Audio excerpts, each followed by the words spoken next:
La mission de Carnot, c'est de réduire la consommation énergétique et du coup l'empreinte carbone qui est liée au computing. Bon, c'est un terme anglais, mais c'est la puissance de calcul.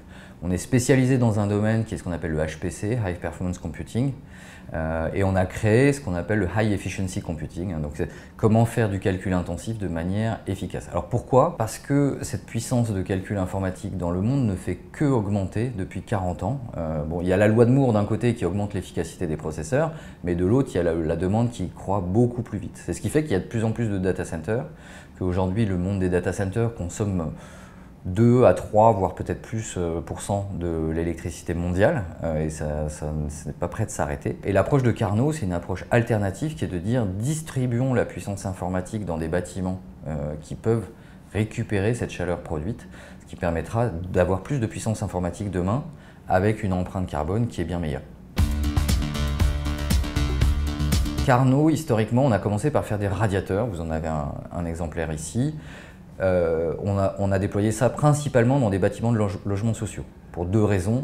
Ça réduit l'empreinte carbone qui est liée au chauffage, puisque c'est ce qu'on appelle de la chaleur fatale, et ça permet de chauffer les gens gratuitement, parce que finalement ils sont financés par les gens qui font des calculs dans ces machines. La facture d'électricité est payée par nous, du coup. Aujourd'hui, on déploie plus des systèmes qui sont ce qu'on appelle des clusters, qui sont water-coolés, notamment on collabore avec pas mal de partenaires sur ce sujet-là, où on va plutôt produire de l'eau chaude. En fait, on va récupérer de l'eau chaude produite par ces serveurs qu'on va pouvoir injecter dans le bâtiment pour différents usages. Par exemple, on a une école à Nantes, on a d'autres bâtiments de logements sociaux à Paris, à Toulouse. Maintenant en Finlande, on est dans un réseau, on injecte de l'eau chaude dans un réseau de chaleur urbain en Finlande. Voilà, et on a d'autres projets en Europe de ce type-là. Nos débouchés pour la récupération de chaleur sont plutôt aujourd'hui avec des bailleurs sociaux et des collectivités. On a aussi des acteurs privés, on va travailler avec des énergéticiens, typiquement on travaille avec Engie sur Nantes. Donc on va dire c'est un mélange. On ne travaille pas pour les particuliers, on travaille en général pour des bâtiments complets, donc on a affaire à des bailleurs, enfin à des maîtres d'ouvrage de bâtiments.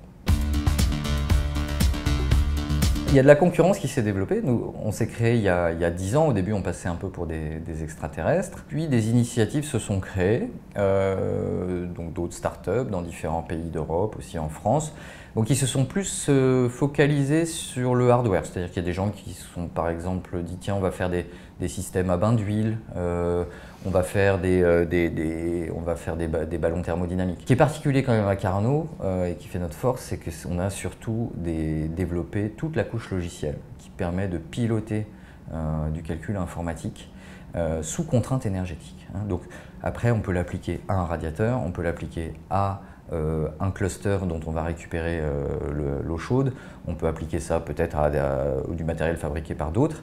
Et aujourd'hui, on se retrouve dans une situation qu'on trouve très bien, c'est que la récupération de chaleur fatale informatique, c'est un sujet qui commence à intéresser même le monde du data center. Seul problème, c'est que les data centers en général sont loin des lieux d'habitation et donc la récupération est plus difficile. Dans notre équipe, on a 70 personnes, on a une quarantaine d'ingénieurs qui sont principalement des informaticiens, donc qui s'occupent de toute la couche logicielle. On va dire le hardware, on ne réinvente pas le hardware, on l'adapte.